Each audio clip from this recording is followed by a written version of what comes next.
Lição 13. Cooperação. Estamos claramente vivendo em uma era de cooperação. As realizações de destaque nos negócios, na indústria, nas finanças, no transporte e na política são todas baseadas no princípio do esforço cooperativo. Você dificilmente lê um jornal diário durante uma semana sem perceber a notícia de uma consolidação ou fusão de incorporações com interesses comerciais ou industriais. Essas fusões e alianças amigáveis de negócios são baseadas na cooperação, pois a cooperação reúne, em um espírito de harmonia de propósitos, todas as energias, sejam humanas ou mecânicas, para que funcionem como uma, sem atrito. O Marechal Foch, pelo menos tecnicamente, venceu a decisão definitiva da Primeira Guerra Mundial. O ponto de virada chegou, como todos lembrarão, quando todos os exércitos aliados foram colocados sob a direção de Foch,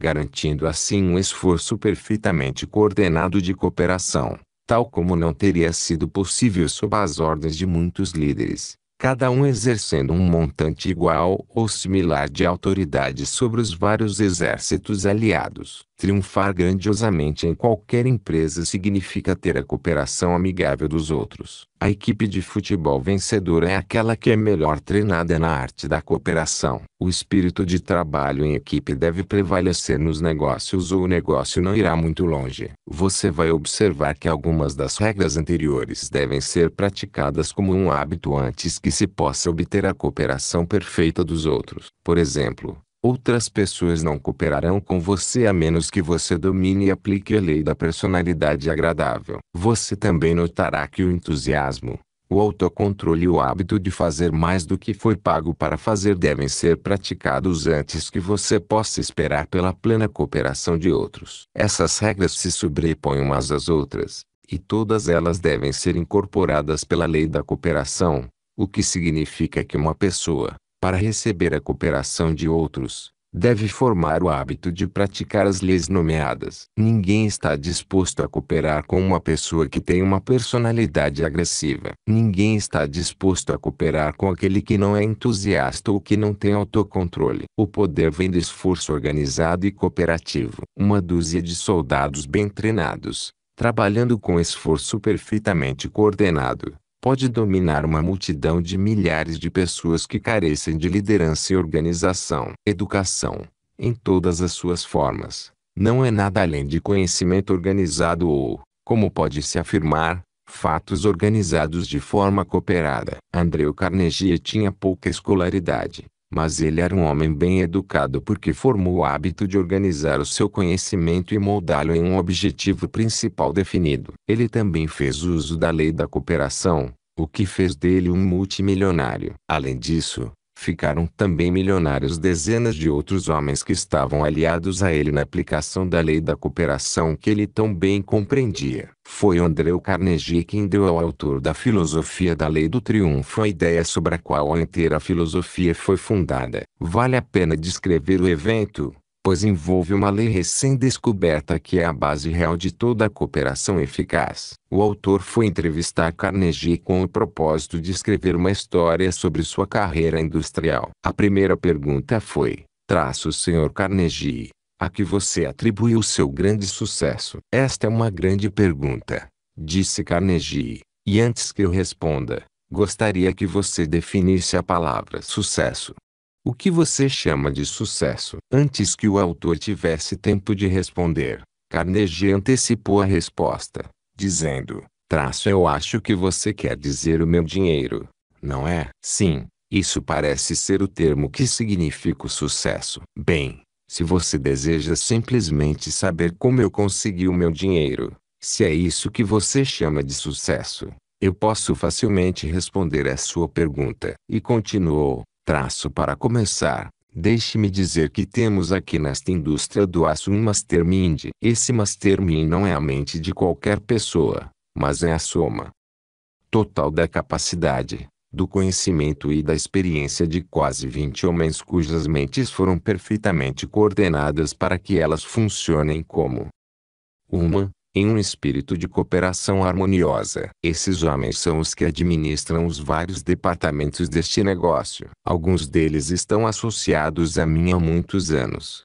enquanto outros chegaram há pouco tempo. Você deve estar surpreso em saber, continuou Carnegie, que eu tive que adaptar e experimentar e, em seguida, experimentar outra vez e mais outra, até encontrar homens cujas personalidades eram tais que eles poderiam subordinar seus próprios interesses em benefício do negócio. Uma das posições mais importantes da nossa equipe foi preenchida por mais de uma dúzia de homens antes que finalmente fosse encontrado aquele que poderia fazer o trabalho necessário nessa posição e ao mesmo tempo cooperar em um espírito de harmonia com os outros membros da nossa equipe. Meu único grande problema tem sido, e sempre continuará a ser, a dificuldade de garantir os serviços de homens que irão cooperar, porque sem cooperação o mastermind do qual estou falando não poderia existir. Com essas palavras, ou equivalente a elas, já que estou citando de memória, o maior de todos os magnatas da indústria do aço revelou o verdadeiro segredo de suas estupendas realizações. Sua declaração levou o autor a uma linha de pesquisa que abrange um período de mais de 20 anos, que resultou na descoberta de que este mesmo princípio que Carnegie descreveu é também o segredo do sucesso da maioria dos outros homens bem-sucedidos,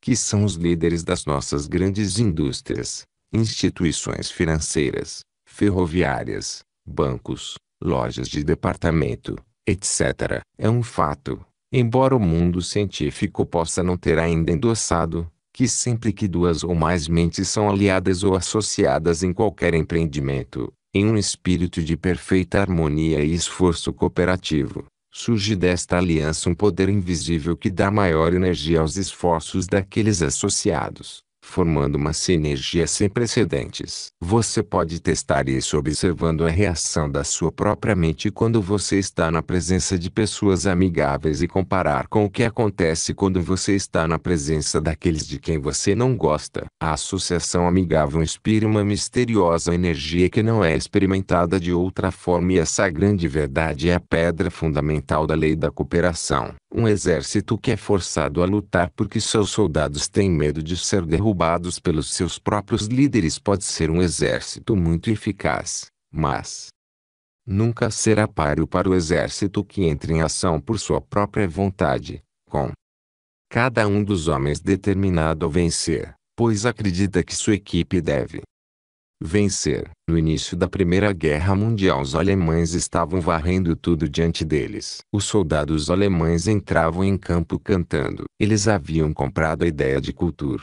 Seus líderes os fizeram acreditar que eles eram obrigados a vencer porque eles deveriam vencer. No entanto, no decorrer do tempo esses mesmos soldados foram tornando-se mais sensatos. Suas consciências começaram a despertar para o entendimento de que o assassinato de milhões de pessoas era algo muito sério. Então, eles lentamente começaram a cogitar que talvez o seu Kaiser não fosse um agente enviado por Deus e eles poderiam estar lutando uma guerra injusta. Deste ponto em diante a maré começou a virar. Eles já não cantavam a caminho da batalha e não sentiam-se mais orgulhosos em morrer pelo cultur. E então o seu fim estava próximo. É assim em todos os aspectos da vida. Em cada esforço humano, o homem que pode subordinar a sua própria personalidade, subjugar os seus próprios interesses e coordenar seus esforços físicos e mentais com os de outros homens por uma causa comum, acreditando que o que ele está fazendo está certo e será recompensado, já percorreu quase toda a distância em direção ao sucesso. Há alguns anos, o presidente de uma conhecida agência imobiliária enviou-me a seguinte carta: Caro senhor, nossa empresa lhes pedirá um cheque no valor de $10.000 se você nos ensinar como obter a confiança do público de forma tão eficaz quanto você é capaz de fazer na atividade na qual você está envolvido. Muito cordialmente. Para esta carta a seguinte resposta foi enviada: Caro senhor J.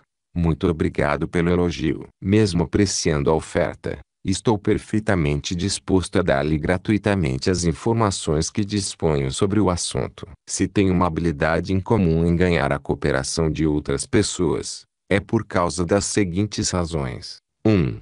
Eu entrego mais serviço do que peço que as pessoas paguem. 2. Eu não me envolvo, intencionalmente, em nenhuma transação que não beneficie a todos os envolvidos. 3. Eu não faço declarações que não acredito serem verdade. 4. Eu tenho um desejo sincero em meu coração de prestar um serviço útil para o maior número de pessoas possível. 5. Eu gosto de pessoas mais do que gosto de dinheiro. 6. Eu estou fazendo o meu melhor para viver e para ensinar a minha própria filosofia do sucesso. 7. Eu não aceito favores de ninguém sem retribuir com outros favores. 8. Eu não peço nada para ninguém sem ter o direito de fazê-lo. 9. Eu não entro em discussões sobre assuntos triviais. 10. Eu espalho otimismo e bom ânimo sempre que posso. 11. Eu nunca elogio as pessoas com o objetivo de ganhar a sua confiança. 12. Eu vendo conselhos para outras pessoas a um preço modesto,